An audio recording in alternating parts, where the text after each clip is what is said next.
Salut mon chaton, on se retrouve dans cette nouvelle vidéo pour l'exercice 2 sur les suites du bac spécialité maths Amérique du Nord du 22 mai 2025. Tu sais les suites, ton chapitre préféré? Non, ne proteste pas, je sais que c'est ton chapitre préféré.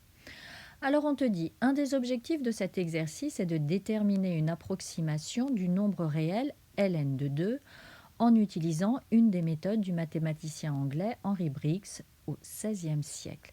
Je sais, tu es déjà en train de flipper? Tu as bien raison.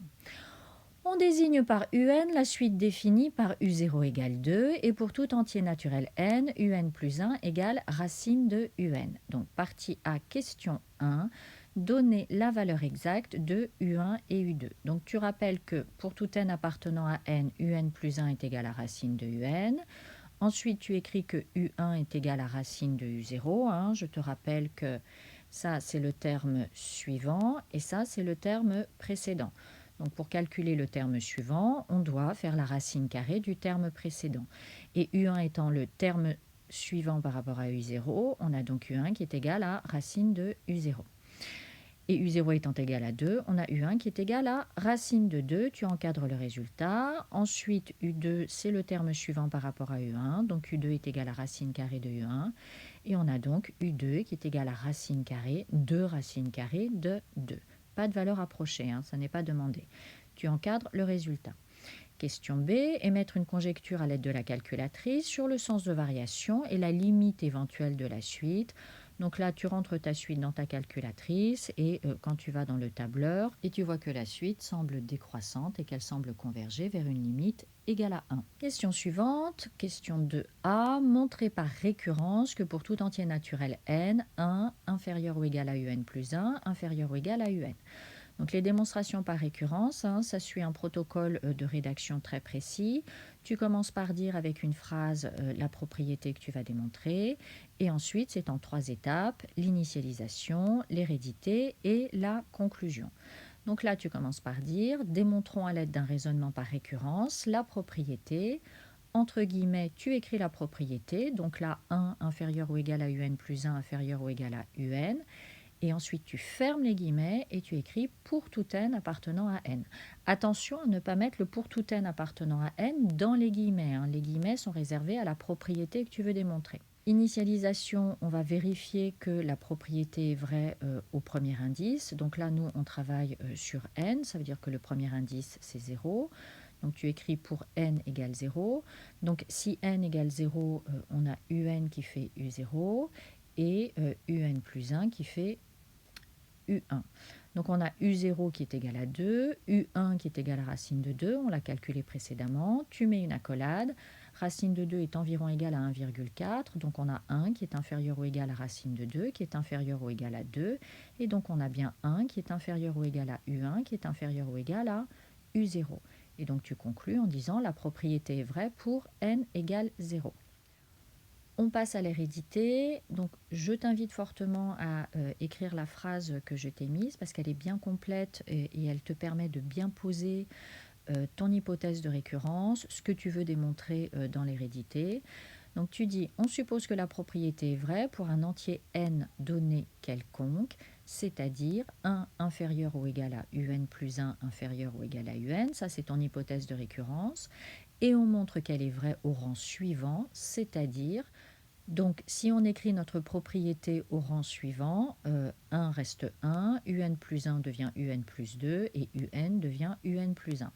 Alors quelques remarques, tu vois, il ne faut surtout pas écrire « on suppose que la propriété est vraie pour tout n appartenant à n ». Là, tu as 0 à ta démonstration, parce que ça veut dire que tu n'as rien compris aux démonstrations par récurrence. Dans l'hérédité, on ne cherche pas à prouver que la propriété est toujours vraie. On cherche à prouver, comme son nom l'indique, qu'elle est héréditaire, c'est-à-dire qu'elle se transmet d'un rang au rang suivant. Donc, on se fixe un entier n donné quelconque, ça veut dire qu'on se met quelque part, et on veut juste vérifier que si on suppose que notre propriété est vraie à ce rang n donné quelconque, eh bien, elle se transmet au rang suivant. D'accord? Donc ça, il faut faire très attention à ça. Donc, bien mettre pour un entier n donné quelconque. Ok. Alors moi j'ai l'habitude d'écrire n, hein, mais certains d'entre vous, vous écrivez k, peu importe, c'est la même chose. Et deuxième remarque, bien mettre à quoi ça correspond à chaque fois. Donc quand tu dis on suppose que la propriété est vraie pour un entier n donné quelconque, bien dire c'est-à-dire ce que ça représente. Et pareil quand tu dis on montre qu'elle est vraie au rang suivant, c'est-à-dire, et bien traduire ce que fait la propriété au rang suivant. Alors, je t'ai rappelé dans la marge en vert la méthode.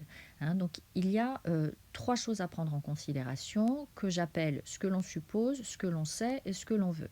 Ce que l'on suppose, c'est ton hypothèse de récurrence.